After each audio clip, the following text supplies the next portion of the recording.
दोस्तों, आज आप लोगों को हम जो मोटा वाला जो लुसेंट का ऑब्जेक्टिव टाइप जो किताब है उसका फिजिक्स का हम दूसरा चैप्टर लेकर के आए हैं। फिजिक्स का जो पहला चैप्टर है मैकेनिक यानी यांत्रिकी मैकेनिक वो हम ख़त्म कर चुके हैं। उसका 2 वीडियो पड़ा हुआ है इस चैनल पे, आप जाकर वहाँ से देख सकते हैं। आज का जो वीडियो है वो पूरा ऊष्मा यानी कि हीट पर संबंधित है। इस चैप्टर से आपको जितने भी क्वेश्चन अगर हीट से अगर आते होंगे सभी के सभी इससे क्लियर हो जाएंगे। तो चलिए हम लोग बिना देरी करते हुए इसको शुरू करते हैं। चैप्टर का नाम है हीट, तो थोड़ा सा हीट के बारे में समझ लीजिए, उसके बाद एमसीक्यू तो देखना ही है। ये ऊष्मा क्या है? तो ऊष्मा एक प्रकार का ऊर्जा है। ऊष्मा क्या है? तो एक प्रकार का ऊर्जा का रूप है जो अणुओं के गतिज ऊर्जा के कारण उत्पन्न होती है। किसके? तो अणुओं के गतिज ऊर्जा के कारण, अणुओं के गतिज ऊर्जा के कारण उत्पन्न होती है। ठीक है, ऊष्मा किसके कारण उत्पन्न होती है? तो अणुओं के गतिज ऊर्जा के कारण उत्पन्न होती है। ठीक है, अब ध्यान दीजिए, यह ऊष्मा जो है ताप में अंतर के कारण इसका प्रवाह होता है। मतलब ताप में यानी टेम्परेचर में अंतर के कारण ऊष्मा का प्रवाह होता है। किसका प्रवाह होता है? ऊष्मा का प्रवाह होता है। ये चीज़ याद रखिए, ऊष्मा का प्रवाह होता है। तो ताप में जब तक अंतर नहीं होगा तब तक ऊष्मा का प्रवाह नहीं होगा। तो वही कह रहा है कि ताप में अंतर ऊष्मा का प्रवाह के कारण होता है। ऊष्मा का एसआई मात्रक जूल होता है, जबकि ताप का एसआई मात्रक केल्विन होता है। ये सब आप लोगों को आगे सब मिलेगा। ऊष्मा के बढ़ने से क्या बढ़ता है? तो ऊष्मा के बढ़ने से ताप बढ़ता है। ठीक है, देखिए एक इम्पोर्टेंट पॉइंट आपको बता देते हैं, वो है ताप। सबसे पहले आपको पता है कि ऊष्मा का जो मात्रक होता है, देख लीजिए, ऊष्मा का जो मात्रक होता है, ऊष्मा का मात्रक वो क्या होता है? तो जूल होता है। जबकि ताप का जो मात्रक होता है वो क्या होता है? तो केल्विन होता है। केल्विन होता है। देखिए जो ताप है यानी टेम्परेचर के कितने स्केलों में मापा जाता है? एक तो केल्विन में तो मापा जा रहा है, और कितने स्केलों में मापा जाता है? तो स्केल में मापा जाता है आपका 5 तरह के स्केल में मापा जाता है। लेकिन क्वेश्चन जो है ना पूछता है मात्र 4 स्केलों में पूछता है। जैसे कौन कौन है? तो डिग्री सेल्सियस में तापमान को मापा जाता है, केल्विन में तापमान को मापा जाता है, डिग्री फ़ारेनहाइट में मापा जाता है, उसके बाद डिग्री र्यूमर में मापा जाता है, एक रायकिन में भी मापा जाता है। ठीक है, रायकिन में भी मापा जाता है। लेकिन ये रायकिन जो है ना उतना इम्पोर्टेंट नहीं है, यही 4 वो इम्पोर्टेंट है। तो इसका जो है ना संबंध आप याद कर लीजिए, ताकि इसमें जो है इससे संबंधित क्वेश्चन पूछता है। दे देगा डिग्री सेल्सियस का मान, कहेगा कि कितने फ़ारेनहाइट के बराबर है। दे देगा डिग्री सेल्सियस का मान, कहेगा कि केल्विन ही बदले। दे देगा केल्विन का मान, कहेगा कि र्यूमर में बदले। ठीक है, र्यूमर में दे देगा, कहेगा फ़ारेनहाइट में कितना होगा। तो ये जो है ना इसका संबंध अगर आप याद रखते हैं तो आप ज़रूर चेंज करके आप आंसर ला सकते हैं। लेकिन अगर आप कोशिश कीजिएगा कि केवल रट लें, ठीक है, तो ये पॉसिबल नहीं है। क्योंकि ये भी मान लीजिए कि 10 डिग्री सेल्सियस दे दिया, हो सकता है कि कोई इसको चेंज करके 20 डिग्री सेल्सियस कर दे। ठीक है, तो इसीलिए आपको जो है ना इसका संबंध बता देते हैं ताकि आपको थोड़ा सा आसान रहे। देखिए इसके बीच संबंध क्या होता है? तो इसके बीच संबंध होता है तापमान मापने के जो स्केल है इसके बीच, तो C/100, C का मतलब डिग्री सेल्सियस, उसके बाद C/100, उसके बाद होता है फ़ारेनहाइट का, तो F-32/180 बराबर होता है K-273 बटा होता है 100। उसके बाद होता है र्यूमर का जो है ना R/80 होता है। यह संबंध याद रखिए। चाहे इसका जो है आप रेशियो पढ़े होंगे, तो रेशियो इसका तोड़ दीजिए। अब देखिए रेशियो जब तोड़ेंगे तो ये 0 से 0 0 कट जाएगा। ठीक है, फिर ये भी इसका भी आधा हो जाएगा, इसका भी आधा होगा, इसका भी आधा होगा, इसका भी आधा होगा, तो कितना हो जाएगा? तो C/5 बराबर F-32/9 बराबर K-273/5 और R/ यहाँ पे 4। ये 2 रिलेशन याद रखिए, ये रिलेशन याद रहती तो अपने आप निकल गया। ठीक है, इसलिए इस रिलेशन को याद रखते हैं तो आप डिग्री सेल्सियस को फ़ारेनहाइट में या फ़ारेनहाइट को डिग्री सेल्सियस में, मतलब ये चारों में से किसी को आप चेंज कर सकते हैं। ठीक है, तो चलिए जब आएगा क्वेश्चन में तो हम चेंज करके बता देंगे आपको। तो चलिए शुरू करते हैं।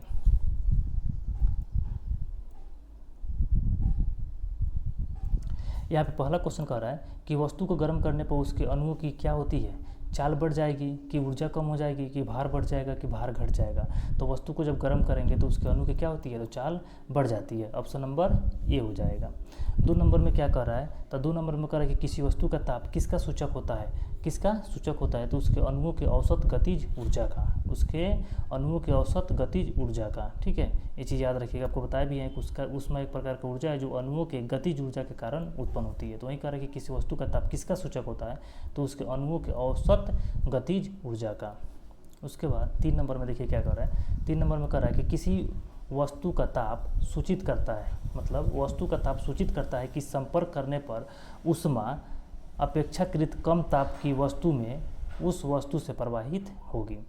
वस्तु का ताप सूचित करता है कि संपर्क करने पर ऊष्मा अपेक्षाकृत कम ताप की वस्तु में उस वस्तु से प्रवाहित होगी। ठीक है। 4 नंबर में क्या कर रहा है कि किसी वस्तु के ताप में वृद्धि का अर्थ है कि वस्तु की क्या होगी, तो 4 का आंसर हो जाएगा आपका डी, ऊष्मीय ऊर्जा बढ़ जाएगी, ऊष्मीय ऊर्जा बढ़ जाएगी। ठीक है, बताया किसी वस्तु के ताप में वृद्धि का अर्थ है कि उस वस्तु की ऊष्मीय ऊर्जा क्या हो जाएगी, बढ़ जाएगी। अभी बताए हैं पहले कि ऊष्मा के बढ़ने से ताप बढ़ता है, ऊष्मा के बढ़ने से क्या बढ़ता है, तो ताप बढ़ता है। और ताप में अंतर के कारण ऊष्मा का प्रवाह होता है। ठीक है, ताप में अंतर का, तो ये देखिए ताप में वृद्धि हो रहा है।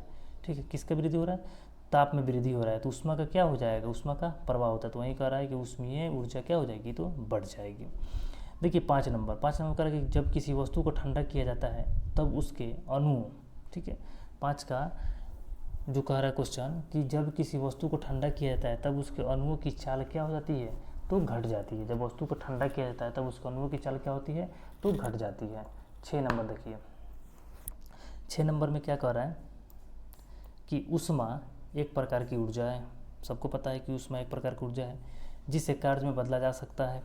ठीक है, इसका प्रत्यक्ष प्रमाण सबसे पहले किसने दिया, ठीक है, तो रमफोर्ड ने। उसमें एक प्रकार की ऊर्जा है जिसे कार्य में बदला जा सकता है। इसका प्रत्यक्ष प्रमाण सबसे पहले किसने दिया, तो रमफोर्ड ने। 7 नंबर में कह रहा है कि किस वैज्ञानिक ने सर्वप्रथम बर्फ के 2 टुकड़े को आपस में घिसकर पिघला दिया। ठीक है, कह रहा है कि किस वैज्ञानिक ने सर्वप्रथम बर्फ के 2 टुकड़े को आपस में घिसकर पिघला दिया, तो 7 का आंसर हो जाएगा आपका सी, यानी कि डेवी ने। 8 नंबर देखिए, कह रहा है कि जब कभी कार्य ऊष्मा में बदला जाता है, जब कभी कार्य को किस में बदला जाता है, ऊष्मा में बदला जाता है, या ऊष्मा कार्य में बदलती है, तो किए गए कार्य उत्पन्न ऊष्मा का अनुपात एक स्थिरांक होता है जिसे ऊष्मा का यांत्रिक तुल्यांक कहते हैं। ऊष्मा क्या कहते हैं, यांत्रिक तुल्यांक कहते हैं। इसका मान कितना के बराबर होता है, तो देखिए इसका आंसर डी नंबर हो जाएगा सही, यानी कि 4186 जूल प्रति किलो कैलोरी, या 4.186 जूल प्रति कैलोरी, या 4.186 गुना 10⁻7 अर्क प्रति कैलोरी होता है। ठीक है, उसके बाद देखिए निम्नलिखित में से कौन सही है, निम्नलिखित में से कौन सही है, तो आपका यह हो जाएगा ऑप्शन नंबर ए। ठीक है, उसके बाद 9 नंबर हो गया, 10 नंबर देखते हैं। 10 नंबर क्या कर रहा है कि जब कुछ पानी का लगातार मंथन किया जाता है, जब कुछ पानी का लगातार मंथन किया जाता है तब उसका ताप बढ़ जाता है। ठीक है, इस क्रिया में यांत्रिक ऊर्जा का रूपांतरण ऊष्मीय ऊर्जा में होता है। यांत्रिक ऊर्जा का रूपांतरण ऊष्मीय ऊर्जा में होता है। क्या करेंगे, कुछ पानी का लगातार मंथन किया जाता है तब उसका ताप बढ़ जाता है। क्यों, तो उसका यांत्रिक ऊर्जा रूपांतरण करके ऊष्मीय ऊर्जा में बदल जाता है। 11 नंबर क्वेश्चन क्या कर रहा है कि वाष्प इंजन में उबलते हुए जल का तापमान किस कारण से उच्च हो सकता है। वाष्प इंजन में उबलते हुए जल का तापमान किस कारण से उच्च हो सकता है, तो 11 का आंसर हो जाएगा आपका सी, बॉयलर के अंदर उच्च दाब होता है। बॉयलर के अंदर उच्च दाब होता है। चलिए 12 नंबर क्वेश्चन देखते हैं। 12 नंबर क्वेश्चन क्या कर रहा है, देखिए शीतकाल में हैंडपंप का पानी गर्म होता है। शीतकाल में हैंडपंप का पानी गर्म होता है। क्यों, क्योंकि पृथ्वी के भीतर का तापमान, पृथ्वी के जो भीतर का तापमान होता है वायुमंडल के तापमान से अधिक होता है। ठीक है, इसलिए शीतकाल में हैंडपंप का पानी गर्म होता है। उसके बाद 13 नंबर में कह रहा है कि एसआई सिस्टम में एसआई सिस्टम में तापमान की इकाई क्या है, तापमान की इकाई एसआई सिस्टम में, तो क्या हो जाएगा, तो केल्विन हो जाएगा। 13 का ए नंबर। चलिए 14 नंबर देखते हैं। कह रहा है 14 नंबर में कि इनमें से कौन ऊष्मा का मात्रक नहीं है। इनमें से कौन ऊष्मा का मात्रक नहीं है? तो 14 का कौन हो जाएगा? तो डिग्री सेल्सियस। डिग्री सेल्सियस ऊष्मा का नहीं है। ऊष्मा क्या है? जूल है, कैलोरी है और किलो कैलोरी है। ये डिग्री सेल्सियस क्या है? तापमान का स्केल है मापने वाला। ताप का एसआई मात्रक क्या है? ताप का एसआई मात्रक क्या हो जाएगा? तो केल्विन हो जाएगा। 16 नंबर देखिए, 1 किलो कैलोरी ऊष्मा का मान कितना होता है? 1 किलो कैलोरी ऊष्मा का मान कितना होता है? तो 16 नंबर का हो जाएगा आपका सी, 4.2 × 10⁻³ जूल होता है। उसके बाद 17 नंबर देखिए क्या कर रहा है कि जलप्रपात के अधस्थल पर जल का तापमान ऊपर की अपेक्षा अधिक होने का कारण है। जलप्रपात के अधस्थल पर जल का तापमान ऊपर की अपेक्षा अधिक होने का कारण है।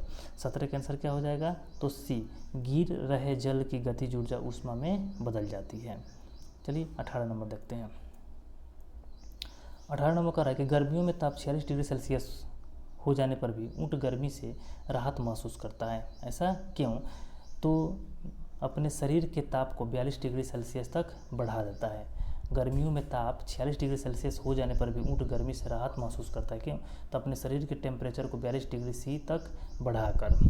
उसके बाद कह रहा है कि बर्फ़ पर दाब बढ़ाने से, बर्फ़ जो है दाब बढ़ाने से उसका गलनांक यानी कि मेल्टिंग पॉइंट क्या होगा? तो घट जाएगा। बर्फ़ पर अगर दाब बढ़ाएंगे तो उसका मेल्टिंग पॉइंट क्या होगा? तो घट जाएगा। 20 नंबर का रहा है कि गैस तापमापी, ठीक है, गैस तापमापी या द्रव तापमापियों की तुलना में ज़्यादा संवेदी होते हैं। ठीक है, क्योंकि गैस जो होती है, गैस 20 का आंसर आपका बी, यानी कि गैस का प्रसार गुणांक अधिक होता है। द्रव तापमापी का मतलब लिक्विड थर्मोमीटर।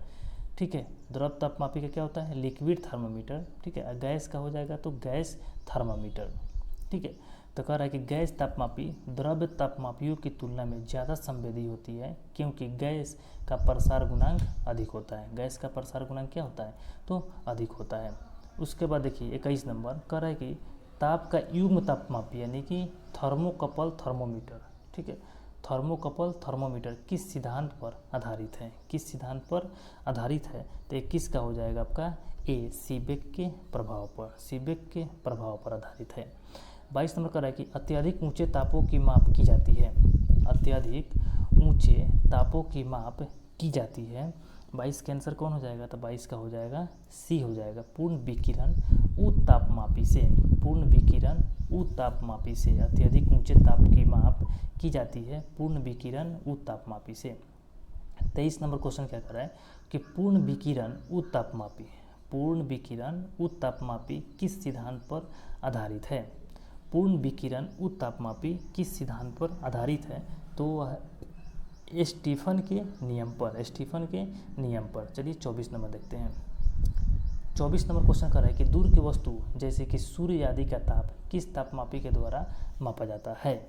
24 का आंसर हो जाएगा आपका सी, पूर्ण विकिरण उतापमापी द्वारा। कह रहा है कि दूर की वस्तुओं जैसे कि सूर्य आदि का ताप किस तापमापी के द्वारा मापा जाता है? तो पूर्ण विकिरण उतापमापी के द्वारा। 25 नंबर क्वेश्चन कर रहा है कि ठंडे देशों में पारा के स्थान पर एल्कोहल को तापमापी द्रव के रूप में वरीयता दी जाती है। ठीक है, ऐसा क्यों होता है ठंडे देशों में?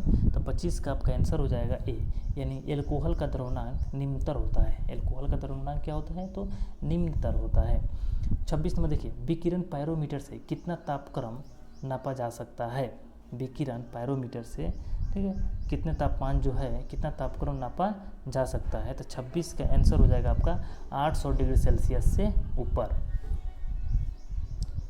27 नंबर देखिए क्या कर रहा है कि थर्मोकपल द्वारा बनाया जाता है। थर्मोकपल द्वारा बनाया जाता है तो 27 का चीज दो असदृश धातुओं नहीं। चलिए अब 28 नंबर क्वेश्चन देखते हैं। 28 नंबर क्वेश्चन क्या कर रहा है कि सूर्य का ताप मापा जाता है। सूर्य का ताप मापा जाता है पायरोमीटर तापमापी द्वारा। पायरोमीटर तापमापी द्वारा। 29 में क्या कह रहा है? निम्नलिखित तापमापियों में से किसे पायरोमीटर कहा जाता है? किसे पायरोमीटर कहा जाता है? तो 29 का आंसर हो जाएगा आपका बी, यानी विकिरण तापमापी।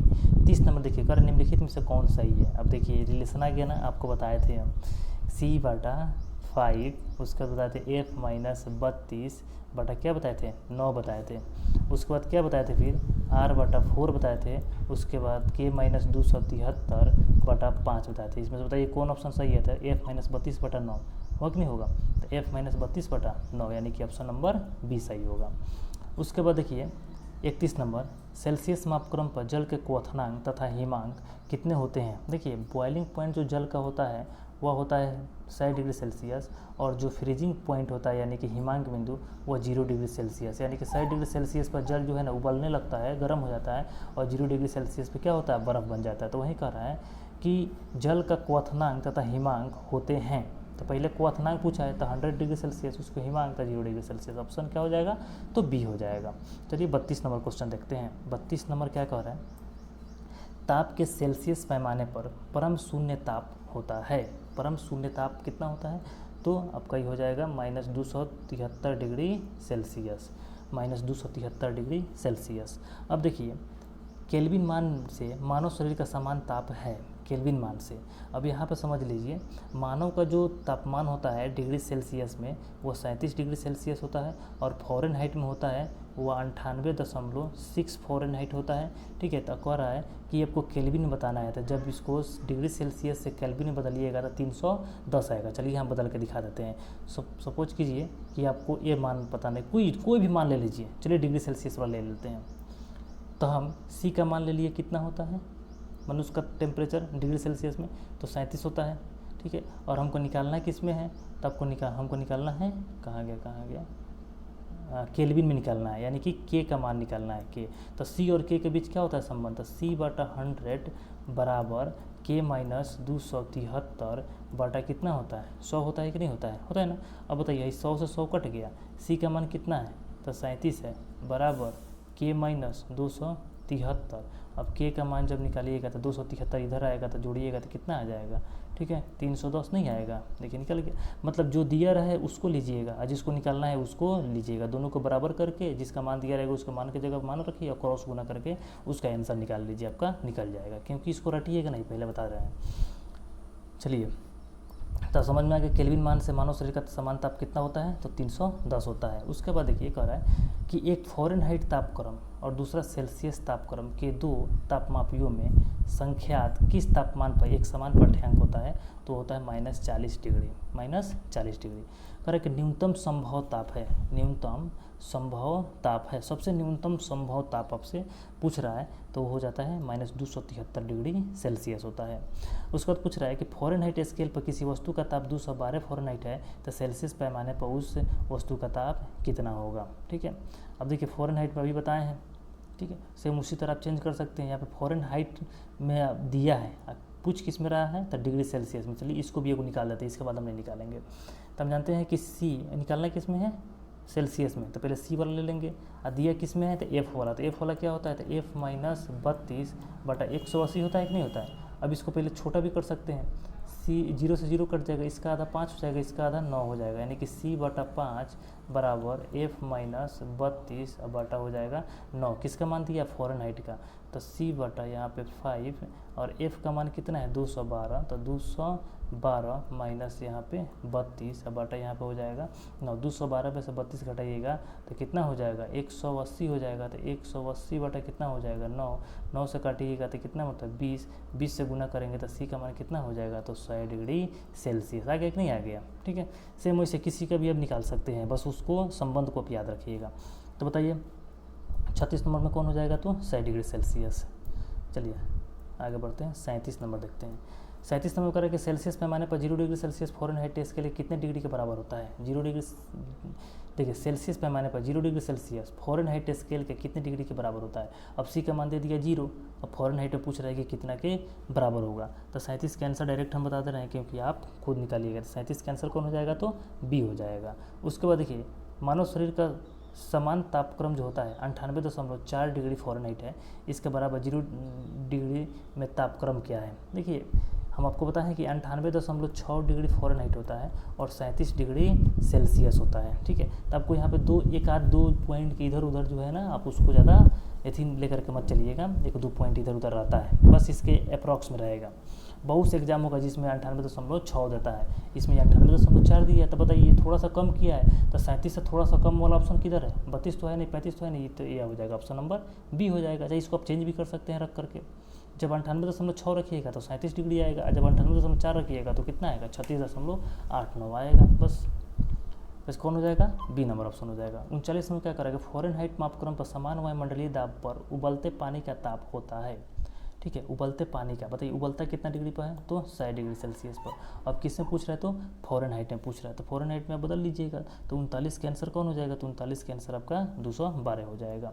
दिल्ली में जल का क्वथनांक 100 डिग्री सेल्सियस है, तो मसूरी में जल का तापमान क्या होगा। एक चीज़ याद रखिए कि एक होता है समतल भूमि, समतल, एक होता है पहाड़ी भूमि होता है। तो समतल पर जो तापमान होता है, मान लीजिए कि समतल पर तापमान अगर 100 डिग्री सेल्सियस है, तो जो पहाड़ी क्षेत्र है वहाँ जो है ना 100 डिग्री सेल्सियस से कम होगा। 100 डिग्री सेल्सियस से वहाँ टेम्परेचर क्या होता है, तो कम होता है। तो जो मसूरी है, मसूरी उत्तराखंड में पड़ता है, ये पहाड़ी इलाका है, तो पहाड़ी इलाके में थोड़ा सा टेम्परेचर क्या हो जाएगा, तो कम हो जाएगा। दिल्ली जो है ये आपका समतल ज़मीन है, तो बताइए दिल्ली में अगर 100 डिग्री है तो मसूरी में क्या होगा, तो 100 डिग्री से कम हो जाएगा, ऑप्शन नंबर बी हो जाएगा। चलिए 41 नंबर, एक मनुष्य का तापमान 60 डिग्री सेल्सियस है, तो उसका तापक्रम फ़ारेनहाइट में क्या होगा, सेम वही अब चेंज करना है। तो 41 नंबर के आंसर हम डायरेक्ट बता देते हैं, 41 से कितना हो जाएगा, तो ये हो जाएगा 140 डिग्री फ़ारेनहाइट। चलिए आगे बढ़ते हैं। 42 नंबर क्वेश्चन कर रहा है कि किसी मनुष्य के शरीर का समान तापक्रम होता है, किसी मनुष्य के शरीर का समान तापक्रम। अब देखिए फिर यहाँ पे फ़ारेनहाइट बोला था 98 हम बताएं 6 डिग्री फ़ारेनहाइट होता है, 6 डिग्री फ़ारेनहाइट होता है। अभी इसमें दिया है 98.4 डिग्री फ़ारेनहाइट दिया था, लेकिन इसमें कह रहा है कि शरीर का तापक्रम होता है। अब बताइए कहीं भी 98.6 है, नहीं है, 98.4 है, नहीं है, मतलब केवल दशमलव वाला छोड़ दिया है, तो 98 डिग्री फ़ारेनहाइट, 98 डिग्री सेल्सियस नहीं होगा, 37 डिग्री सेल्सियस होता है, याद रखिएगा। तो कौन हो जाएगा ऑप्शन यहाँ पे 98 डिग्री फ़ारेनहाइट लगभग में। उसके बाद 43 नंबर देखिए क्या कर रहा है कि तप्त जल के थैलों में जल का प्रयोग किया जाता है, तप्त जल के थैलों में जल का प्रयोग किया जाता है, क्यों। तो देखिए इसका क्या हो जाएगा आंसर, तो 43, इसकी विशिष्ट ऊष्मा अधिक होती है, इसकी विशिष्ट ऊष्मा क्या होती है, अधिक होती है। 43 से क्या हो जाएगा, तो 43 का आपका सी हो जाएगा। 44 में क्या कर रहा है, धातु के चायदानियों में लकड़ी के हैंडल क्यों लगे होते हैं, धातु के चायदानियों में लकड़ी के हैंडल क्यों लगे होते हैं। तो लकड़ी ऊष्मा के क्या होती है, तो कुचालक होती है, लकड़ी ऊष्मा क्या होती है, तो कुचालक होती है।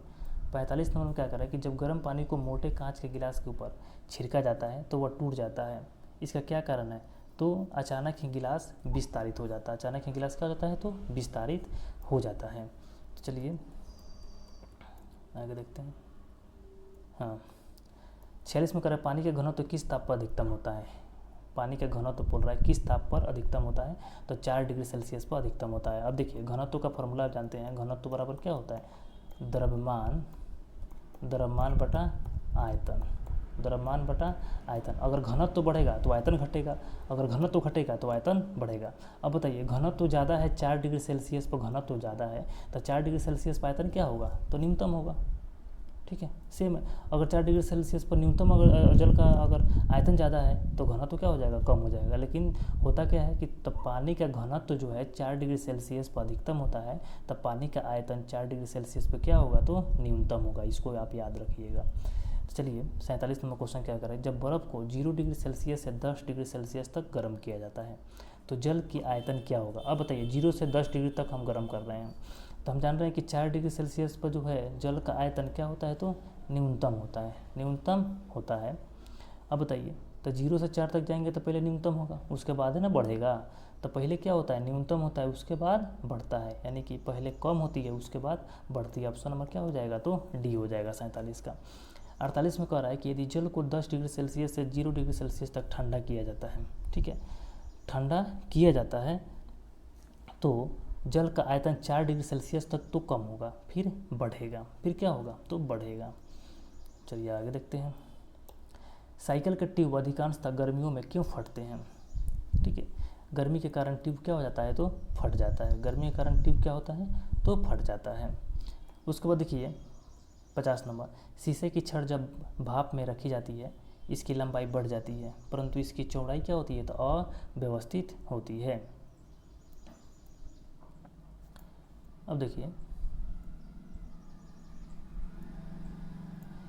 51 नंबर कर रहा है कि लोलक घड़ियाँ गर्मियों में सुस्त क्यों हो जाती है। लोलक घड़ियाँ जो है गर्मियों में सुस्त क्यों हो जाती है, क्योंकि लोलक की लंबाई बढ़ जाती है। गर्मी के दिनों में लोलक की लंबाई क्या होती है, तो बढ़ जाती है, जिससे इकाई दोलन में लगा हुआ समय बढ़ जाता है। 52 नंबर देखिए कर रहा है, एक धातु की ठोस गेंद के अंदर कोटर है। जब इस धातु की गेंद को गर्म किया जाएगा तो कोटर का आयतन क्या होगा, तो कोटर का जो आयतन होता है वो आपका बढ़ेगा। कोटर का आयतन क्या होगा, तो बढ़ेगा। चलिए 53 नंबर सॉरी, जब किसी बोतल में पानी भरा जाता है और उसे जमने दिया जाता है तो बोतल टूट जाती है, क्यों। पानी जमने पर फैलता है, बोतल हिमांक पर सिकुड़ता है, पानी गर्म करने फैलता है, बोतल के बाहर का ताप का अंदर नहीं। पानी जब जमेगा ना तब पानी का आयतन क्या होता है, तो वो फैल जाता है, बढ़ता है। अब देखिए अत्यधिक शीत ऋतु में पहाड़ों पर पानी की पाइपलाइनें फट जाती है। इसका कारण क्या है, पाइप ठंडक से सिकुड़ जाती है, पाइप में पानी जमने पर सिकुड़ जाता है, पाइप में पानी जमने से फैल जाता है, तो पाइप में पानी जमने से फैल जाता है। यानी कि 54 का क्या हो जाएगा, तो 54 का सी हो जाएगा। चलिए 55 नंबर देखते हैं। 55 नंबर कह रहा है कि दो रेल पटरियों के मध्य जोड़ पर एक छोटा सा स्थान क्यों छोड़ा जाता है। छोटा सा स्थान क्यों छोड़ा जाता है, क्योंकि ऐसा स्थान छोड़ने से कुछ लागत बचेगी। बिल्कुल गलत है, लागत से कोई मतलब ही नहीं है, क्योंकि धातु गर्म करने फैलती है, ठंडी होने पर संकुचित होती है, यही हो जाएगा। 56 नंबर करें कि किसी झील की सतह का पानी बस जमने वहीं वाला है। झील के अध स्थल में जल का क्या तापमान होगा, तो 4 डिग्री सेल्सियस होगा। 57 देखिए कह रहा है कि शीतकाल में जब ठंड से जल जम जाता है तब मछलियाँ और अन्य जलीय जीव क्या रहते हैं, जीवित रहते हैं, क्योंकि जल का केवल ऊपरी भाग ही जमता है। हाँ बात सही है, 1 नंबर। देखिए जब शीतकाल के समय जब जो पोखरा वोखरा रहता है, तालाब है, उसके ऊपर वाला परत जो है ना जम जाता है, लेकिन नीचे वाला जो है वो जमता नहीं है, पानी ही रहता है, इसलिए जलीय जीव क्या रहते हैं, तो जीवित रहते हैं। अब देखिए ऊष्मा के संचरण की विधि कितने हैं, तो ऊष्मा के संचरण की ठीक है विधि जो है 4 होते हैं, चालन, संवहन और विकिरण होते हैं। चालन, संवहन और विकिरण होते हैं। देखिए चालन जो होता है यह ऊष्मा संचरण की वह विधि है जहाँ ऊष्मा का संचरण एक स्थान से दूसरे स्थान तक बिना अणुओं के गति के, इसमें अणु की गति नहीं होगा, अणु की गति नहीं होगा, अणु की गति इसमें नहीं होगा। वही कहता है कि संवहन, संवहन कहता है कि यह ऊष्मा संचरण की वह विधि है जिसमें ऊष्मा का संचरण एक स्थान से दूसरा स्थान तक अणुओं की गति के कारण होता है। ठीक है, संवहन में क्या है, तो अणुओं के गति के कारण होता है, इसमें अणुओं की गति के कारण होता है। उसके बाद आपका जो है विकिरण, ठीक है, विकिरण क्या है, तो यह ऊष्मा संचरण की वह विधि है जिसमें ऊष्मा का संचरण बिना माध्यम के या माध्यम रहने पर माध्यम को बिना गर्म किए होता है। ठीक है, माध्यम को बिना गर्म किए हुए होता है। ऊष्मा संचरण की सबसे तीव्र विधि विकिरण है, यह सबसे तीव्र विधि होता है कौन, तब विकिरण होता है। इस चीज़ को आप याद रखिएगा। और सबसे धीमा कौन होता है, तो वह चालन होता है। ठोस में ऊष्मा संचरण की विधि, ठोस में जो है ऊष्मा संचरण किसी विधि द्वारा होता है, चालन विधि द्वारा, ठोस में। चलिए अब आगे बढ़ते हैं। 59 नंबर देखते हैं। ऊष्मा के संचरण की किस विधि में पदार्थ के अणु एक स्थान से दूसरे स्थान तक स्वयं नहीं जाते हैं, स्वयं नहीं जाते हैं, बताएं चालन में नहीं जाते हैं, तो कौन हो जाएगा, तो ए नंबर ऑप्शन हो जाएगा, यानी चालन। 60 नंबर क्या हो जाएगा, द्रव तथा गैस में ऊष्मा का स्थानांतरण निम्न में से किस विधि द्वारा होता है, तो किस विधि द्वारा होगा, तो वह संवहन विधि द्वारा हो जाएगा, यानी कि 60 का बी। विद्युत केतली में पानी गर्म होता है, विद्युत केतली में पानी गर्म होता है, वो किसके कारण होता है, तो 61 का हो जाएगा बी, यानी कि संवहन के कारण होता है। सूर्य की ऊष्मा पृथ्वी पर निम्न में से किस प्रकार के संचार माध्यम से आती है, तो वह है आपका संवहन नहीं, विकिरण, विकिरण के माध्यम से आती है। चलिए आगे देखते हैं 63 नंबर। 63 नंबर करके निम्नलिखित में से किन तरीकों द्वारा ऊष्मा स्थानांतरण के लिए किसी माध्यम की आवश्यकता नहीं होती है, किसी भी माध्यम की आवश्यकता नहीं होती है, तो 63 का आंसर कौन हो जाएगा, तो विकिरण हो जाएगा। 63 का ऑप्शन कौन हो जाएगा, तो विकिरण हो जाएगा। ठीक है, चलिए 64 नंबर। ऊष्मा संचरण की वो विधि जिसमें माध्यम के कण गति नहीं करते हैं, माध्यम के कण गति नहीं करते हैं, कौन सी है, अब बताइए। माध्यम के कण गति नहीं करेंगे तो कौन होगा, तो यहाँ पे चालन हो जाएगा ना। ठीक है, निम्नलिखित में से कौन ऊष्मा का सर्वोत्तम चालक है, ऊष्मा का सर्वोत्तम चालक है। सर्वोत्तम चालक देखिए चांदी होता है, कोई भी धातु होता है, धातु में सबसे चांदी होता है, लेकिन इसमें चांदी दिया है ऑप्शन, नहीं दिया है। धातु तो चमड़ा है नहीं, लकड़ी भी नहीं है, जल भी नहीं है, तो बच गया धातु कौन, तब पाड़ा, तो ऑप्शन क्या हो जाएगा, तब पाड़ा हो जाएगा। चांदी की उसमें चालकता तांबे की उसमें चालकता की अपेक्षा क्या होती है? चांदी की उसमें चालकता जो होती है तांबे की उसमें चालकता से क्या होती है? 66 का आपका आंसर हो जाएगा बी, अधिक होती है। ठीक है, उसके बाद देखिए बोलोमीटर मापन की एक युक्ति है। बोलोमीटर जो है मापन की एक युक्ति है, उसमें विकिरण के। ठीक है, और उसके बाद 68 नंबर देखिए, 68 का क्या होगा? तो ठंड के दिनों में लोहे के गुटके, ठंड के दिनों में और लकड़ी के गुटके को प्रातःकाल में छुए तो लोहे का गुटका ज़्यादा ठंड लगता है, क्यों? क्योंकि लकड़ी की तुलना में लोहा ऊष्मा का अच्छा चालक होता है। बिल्कुल सही।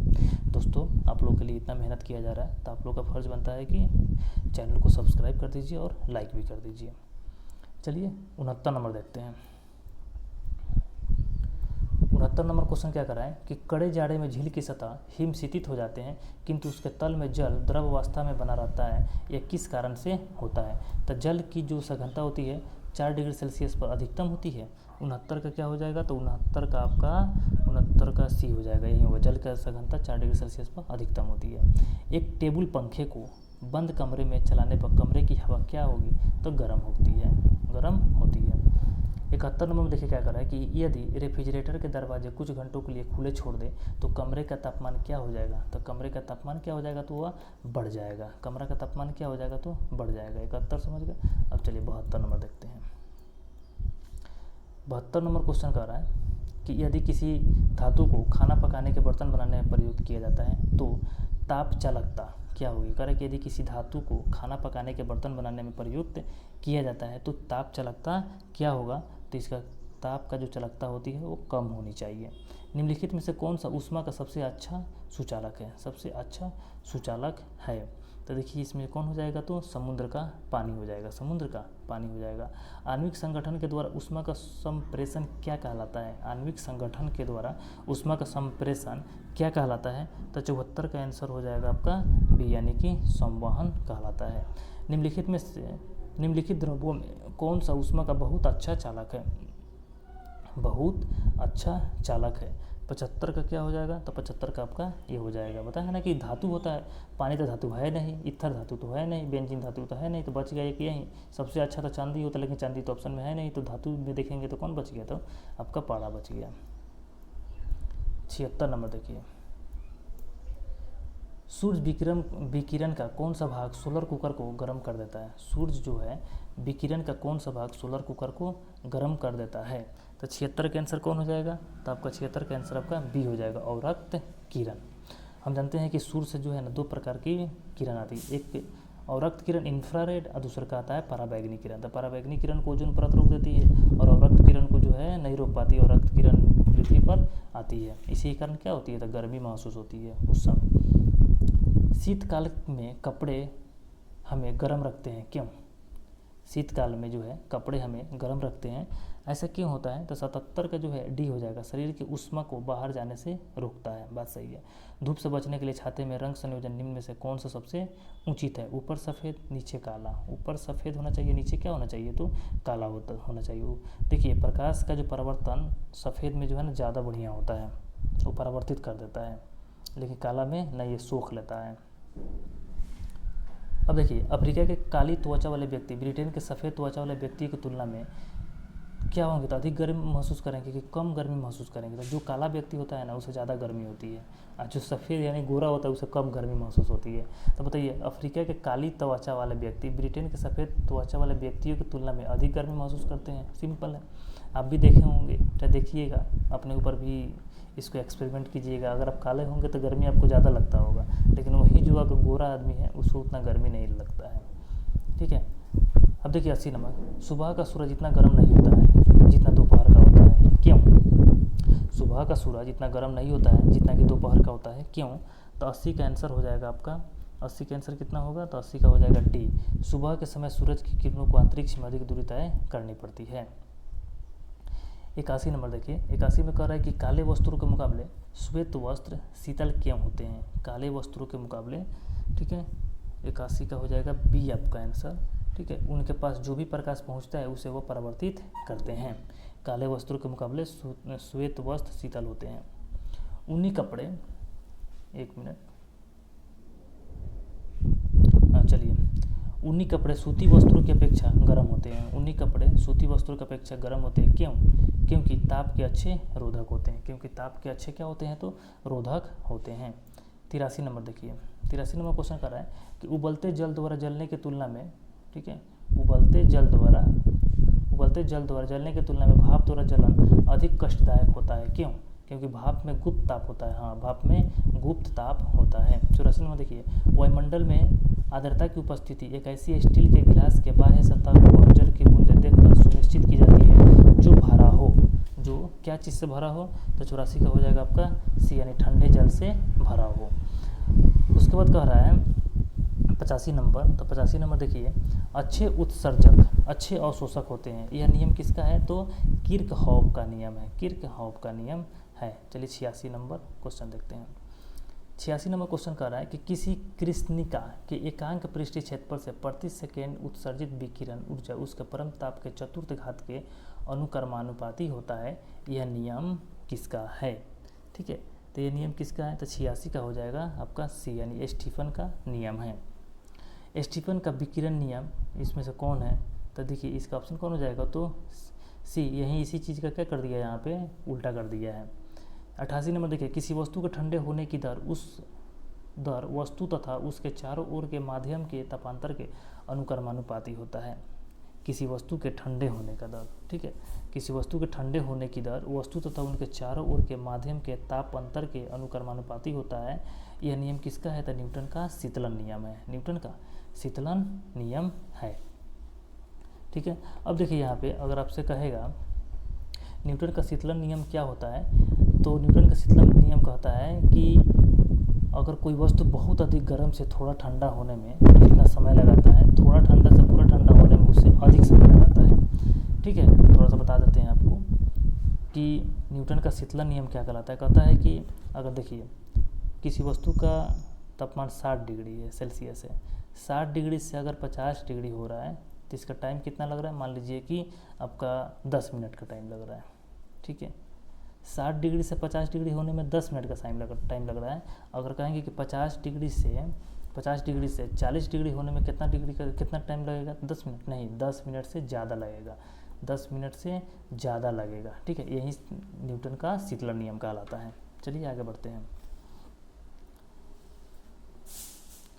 अब देखिए 89 नंबर, ठीक है, न्यूटन का शीतलन नियम लागू तभी होता है जब ताप में अंतर बहुत ज़्यादा ना हो, ताप में अंतर बहुत ज़्यादा हो, ताप के अंतर पर निर्भर नहीं करता है, इनमें से कोई नहीं। तो 89 के आंसर क्या हो जाएगा? तो 89 के आंसर आपका हो जाएगा ए, ताप में अंतर बहुत ज़्यादा ना हो, बहुत ज़्यादा ना हो। गर्म जल 90 डिग्री से 80 डिग्री सेल्सियस तक ठंडा होने में 10 मिनट लेता है। 80 डिग्री से 70 डिग्री तक ठंडा होने में कितना लेगा? बताया ना न्यूटन का शीतलन नियम, बताइए क्या कितना होगा? 10 मिनट लगेगा नहीं, 10 मिनट से अधिक लगेगा। उसके बाद कह रहे हैं कि थर्मस फ्लास्क, ठीक है, थर्मोस फ्लास्क के आविष्कारक हैं। थर्मस फ्लास्क के आविष्कारक कौन है? तो वह है डिवार। वो कौन है? तो डिवार है। उसके बाद 92 नंबर, थर्मस फ्लास्क में लंबे समय तक तरल गर्म या ठंडा रहता है। तरल जो है गर्म या ठंडा रहता है क्योंकि ऊष्मा की कोई हानि अथवा प्राप्ति नहीं होती है। तो 92 का क्या हो जाएगा? तो आपका सी हो जाएगा, संचालन है। उसके बाद बी में संवहन और विकिरण। चलिए 93 नंबर क्वेश्चन क्या कर रहा है कि थर्मस फ्लास्क की आंतरिक दीवारें चमकीली होती है। थर्मस फ्लास्क की आंतरिक दीवारें चमकीली होती है।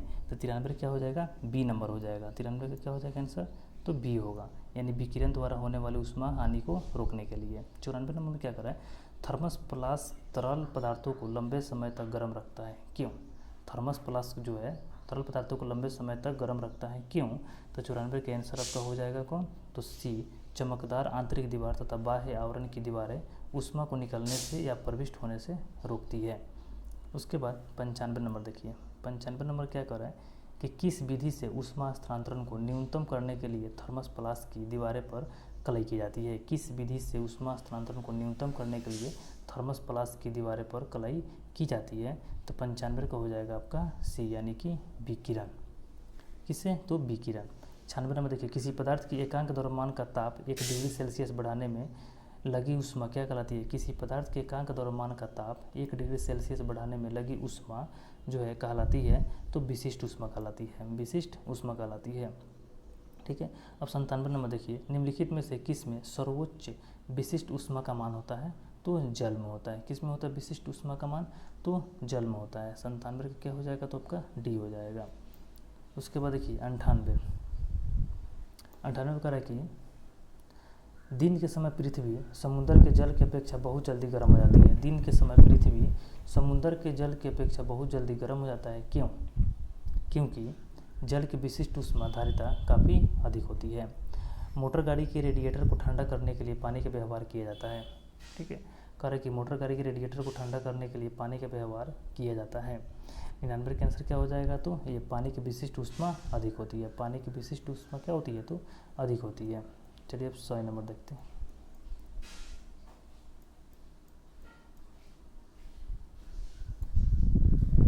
सैन्य का रखें निम्न तापी इंजनों, ठीक है, क्रायोजेनिक इंजन का अनुप्रयोग होता है। 100 का आंसर क्या हो जाएगा? तो 100 का आपका सी हो जाएगा, रॉकेट प्रौद्योगिकी में। उसके बाद कर रहा है निम्न तापी परीक्षण किस ताप पर किया जाता है? निम्न तापी परीक्षण किस ताप पर किया जाता है? तो 101 का आपका आंसर क्या हो जाएगा? तो डी हो जाएगा, -196 डिग्री सेल्सियस, 196 डिग्री सेल्सियस। ठीक है। 102 नंबर न्यून तापमापों का अनुप्रयोग होता है। न्यून तापमापों का अनुप्रयोग होता है। 102 का क्या हो जाएगा? ए अंतरिक्ष यात्रा, शल्यक्रम या चुंबकीय प्रोत्यापन में। ठीक है। चलिए 103 नंबर देखते हैं। किसी ठोस पदार्थ के बिना द्रव में बदले सीधे वाष्प अवस्था में परिवर्तित होने को क्या कहते हैं? तो ऊर्ध्वपातन कहते हैं। क्या कहते हैं हम? ऊर्ध्वपातन। 103 का क्या हो जाएगा? तो सी हो जाएगा। ऊर्ध्वपातन पदार्थ क्या है?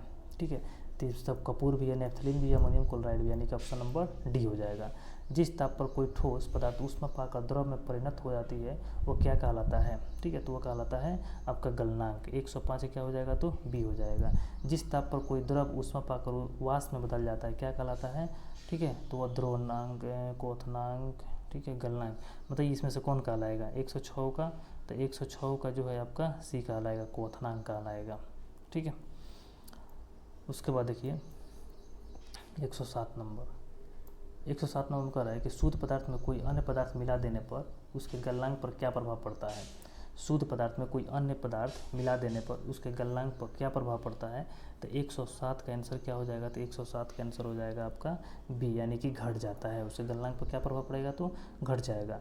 मिश्र धातुओं का गलनांक उनके अवयवी धातुओं की अपेक्षा क्या होती है? मिश्र धातुओं के जो गलनांक होते हैं उनके अवयवी धातुओं की अपेक्षा क्या होती है?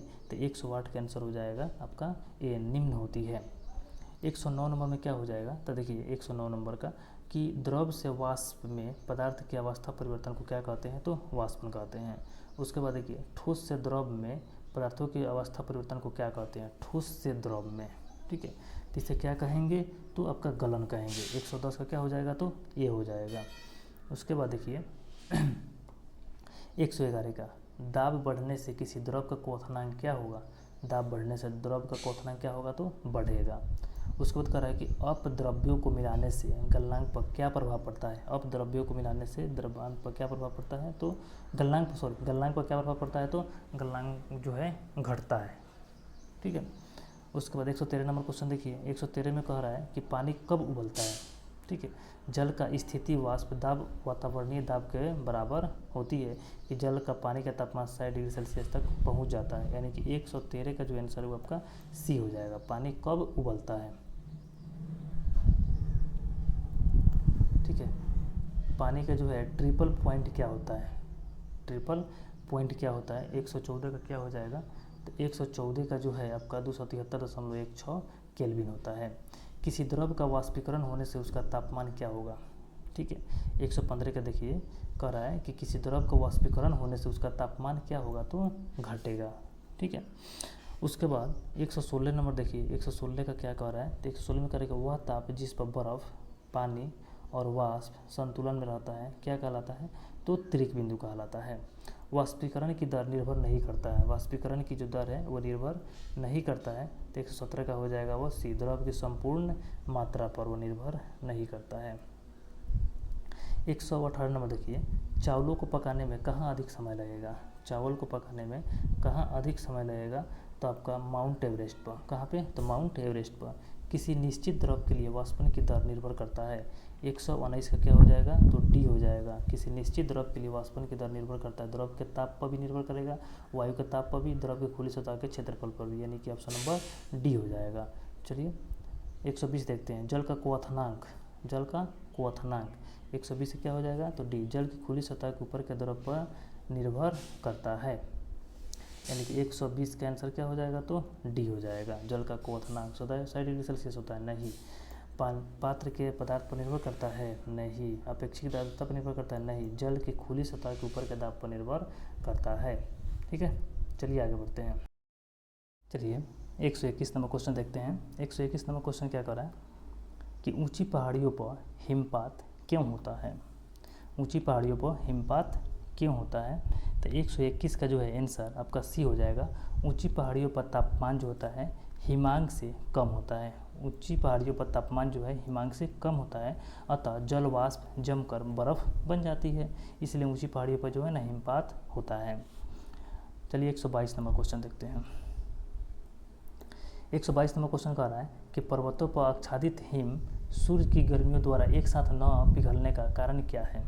ठीक है, तो 122 का आंसर हो जाएगा आपका बी, ये सूरज से प्राप्त अधिकांश ऊष्मा को परावर्तित कर देता है। 123 नंबर, पहाड़ की चोटियों पर आलूओं को पकाने में अधिक समय लगता है, क्यों। क्योंकि वहाँ पे पहाड़ पे जो है वायुमंडलीय दाब क्या होते हैं, तो अधिक होते हैं। 124 नंबर, तेज हवा वाली रात्रि में ओस नहीं बनती है, क्यों।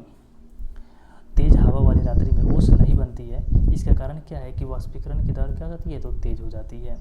125 नंबर देखिए, ठोस कपूर से कपूर वाष्प बनाने की प्रक्रिया को क्या कहते हैं, तो ऊर्ध्वपातन कहते हैं। गर्मी के दिनों के दौरान मिट्टी के बर्तन में रखा पानी ठंडा हो जाता है निम्नलिखित समृद्धि के कारण, किसके कारण, तो वह वाष्पीकरण के कारण। उसके बाद देखिए 127 में, बर्फ के दो टुकड़े को आपस में दबाने पर टुकड़े आपस में चिपक जाते हैं, क्यों।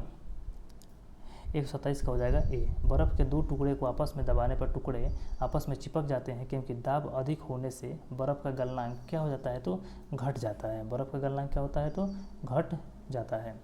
चलिए 128 नंबर क्वेश्चन देखते हैं। 128 में क्या कह रहा है कि बर्फ में स्केटिंग करना प्रदर्शित करता है कि दाब बढ़ाने पर बर्फ का गलनांक क्या होता है, तो घट जाता है। पानी से भरे गिलास में बर्फ का एक टुकड़ा तैर रहा है, टुकड़े के पूरा पिघल जाने पर गिलास में पानी का तल क्या हो जाएगा, ठीक है, बढ़ जाता है, घट जाता है, क्या परिवर्तित रहता है, तो अपरिवर्तित रहता है। 130 में क्या कर रहा है, प्रेशर कुकर में भोजन कम समय में तैयार हो जाता है, क्यों। इसका कारण क्या है, तो जल का क्वथनांक क्या हो जाता है, तो बढ़ जाता है, जल का क्वथनांक बढ़ जाता है। अब देखिए 131 नंबर क्वेश्चन, मनुष्य आर्द्रता से परेशानी महसूस करता है, इसका निम्न में से उपयुक्त कारण क्या है। पसीना का आर्द्रता के कारण वाष्पित नहीं होता है, ठीक है, पसीना का आर्द्रता के कारण वाष्पित नहीं होता है। 132 नंबर का, किसी द्रव का उसके क्वथनांक से पहले उसके वाष्प में बदलने की प्रक्रिया को क्या कहते हैं, क्या कहते हैं, तो 132 का आंसर क्या हो जाएगा, तो 132 का आपका आंसर हो जाएगा ए, यानी कि वाष्पीकरण।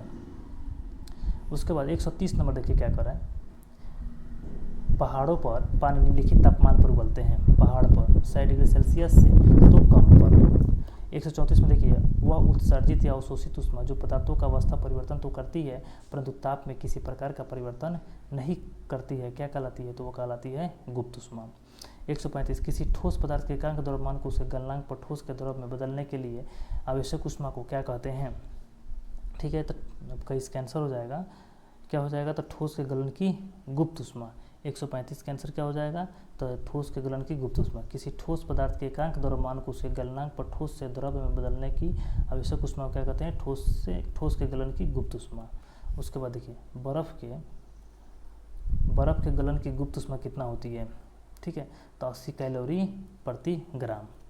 उसके बाद कह रहा है वाष्प की गुप्त ऊष्मा कितनी होती है, वाष्प की गुप्त ऊष्मा कितनी होती है, तो 536 कैलोरी प्रति ग्राम। 137 का ये हो जाएगा।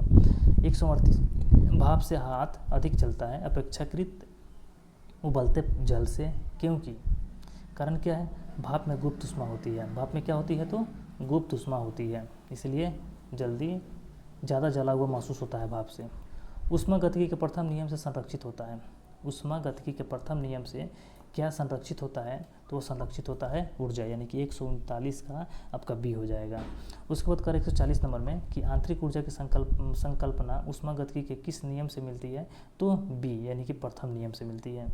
रुद्धोष्म परिवर्तन है, रुद्धोष्म परिवर्तन क्या है, तो 141 का हो जाएगा आपका ए, ऊष्मा अपरिवर्तित रहती है, ऊष्मा अपरिवर्तित रहती है। 142 देखिए, 142 कह रहा है कि समतापीय परिवर्तन है, समतापीय परिवर्तन में क्या होती है, समतापीय परिवर्तन में, तो 142 का आंसर हो जाएगा आपका, 142 का आंसर हो जाएगा बी, हिमयान ताप को बढ़ाना, हिमयान ताप को बढ़ाना। 143, एक मिनट गलती बोल दिए हम, 142 ना देख रहे थे हम, 142 का सॉरी, 142 में करेंगे समतापीय परिवर्तन में ताप अपरिवर्तित रहता है। समतापीय परिवर्तन में क्या होता है, देखिए सम मतलब बराबर, तापीय मतलब ताप परिवर्तन मतलब बराबर ताप परिवर्तन में ताप क्या होगा, तो ताप अपरिवर्तित रहेगा, ठीक है। 143 में कर रेफ्रिजरेटर में थर्मोस्टेट का कार्य है, रेफ्रिजरेटर में थर्मोस्टेट का काम क्या है, तो एक समान तापमान को बनाए रखना है, एक समान तापमान को बनाए रखना। 144 में कह रहा है कि ताप गतिकी का प्रथम नियम सामान्यतः किससे संबंध मामला है, किससे संबंध मामला है, तो 144 का आंसर क्या हो जाएगा, तो 144 का आंसर हो जाएगा आपका बी, यानी कि ऊर्जा संरक्षण के नियम से। सूर्य की सतह का तापमान कितना होता है, ठीक है, तो 6000 केल्विन, 6000 केल्विन।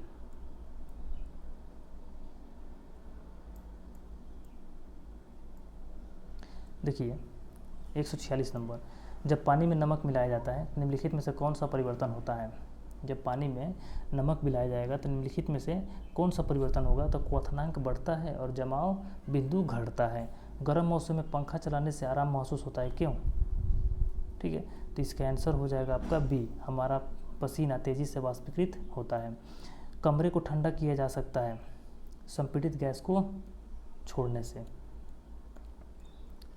उसके बाद 149 में क्या कर रहा है, देखिए 149 नंबर में, कोई पिंड ऊष्मा का सबसे अधिक अवशोषण करता है जब वह क्या हो, काला और खुरदरा हो, काला और खुरदरा। 149 का क्या हो जाएगा, तो 149 का आपका ए हो जाएगा।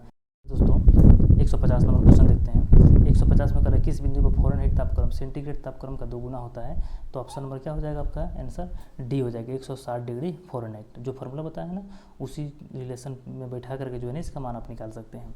151 में क्या करा है कि थर्मोमीटर में आमतौर पर पारद का प्रयोग किया जाता है, थर्मोमीटर में आमतौर पर पारद का प्रयोग किया जाता है। 151 का आंसर कौन हो जाएगा, 151 का आंसर हो जाएगा आपका सी, उच्च चालकता होती है। अशुद्धिया के कारण द्रव का क्वथनांक क्या होते हैं, अशुद्धिया के कारण द्रव का क्वथनांक क्या होता है, तो द्रव का क्वथनांक आपका घट जाता है। 152 का क्या हो जाएगा, तो 152 का हो जाएगा, एक मिनट, अशुद्धि के कारण द्रव का क्वथनांक पूछा है ना, तो ये बढ़ जाता है, सॉरी बढ़ जाता है। अब देखिए, एक धूप वाले दिन किसी स्थान का तापमान फ़ारेनहाइट पैमाने पर 113 है, इस तापमान का केल्विन स्केल पाठ्यांक पर कितना होगा। देखिए फ़ारेनहाइट में दे दिया 113, आपको किसमें पूछ रहा है, केल्विन में, तो आप निकाल सकते हैं। इसके आंसर हम बता दे रहे 153 क्या हो जाएगा, तो ये हो जाएगा, आप लोग खुद से निकाल कर देख लीजिएगा। 154 में करा प्रेशर कुकर में खाना कम समय में पकता है, क्यों, आखिर कारण क्या है, तो 154 का आंसर हो जाएगा सी, अधिक दाब के कारण उबलते पानी का ताप बढ़ जाता है। किसी वस्तु की विशिष्ट ऊष्मा किस पर निर्भर करती है, किसी वस्तु की जो है विशिष्ट ऊष्मा किस पर निर्भर करती है, पिंड के द्रव पर, पिंड के द्रव पर। गर्मी में सफ़ेद कपड़े पहनना आरामदायक है, ठीक है, गर्मी में जो है सफ़ेद कपड़ा पहनना आरामदायक है। तो 156 का क्या हो जाएगा, तो ये हो जाएगा, यह अपने ऊपर पड़ने वाले सभी ऊष्मा को परावर्तित कर देते हैं। खाना पकाने के बर्तन के नीचे का बाहरी हिस्सा काला क्यों छोड़ा जाता है, 197 का हो जाएगा डी, काली सतह ऊष्मा की अच्छी अवशोषक होती है। उसके बाद देखिए, एक श्वेत और एक चिकनी सतह कैसी होती है, तो ताप की खराब अवशोषक तथा अच्छी परावर्तक होती है। अब देखते हैं आगे इसके 159 में क्या करा है कि किसी द्रव के वाष्पन की दर किस पर निर्भर नहीं होता है, किसी द्रव के वाष्पन की दर किस पर निर्भर नहीं होती है, तो 159 का हो जाएगा डी, वायुमंडल में उघड़े हुए उसके पृष्ठीय क्षेत्रफल पर। एक थर्मामीटर जो 2000 डिग्री सेल्सियस मापने हेतु उपयुक्त होता है वह क्या है निम्नलिखित में से, तो 160 का जो है आंसर हो जाएगा आपका सी, पूर्ण विकिरण पाइरोमीटर। थर्मामीटर में निम्नलिखित में से किसका उपयोग पारा के विकल्प के रूप में किया जाता है? पारा के विकल्प के रूप में किया जाता है। तो 161 का हो जाएगा आपका बी, गैलिस्टन।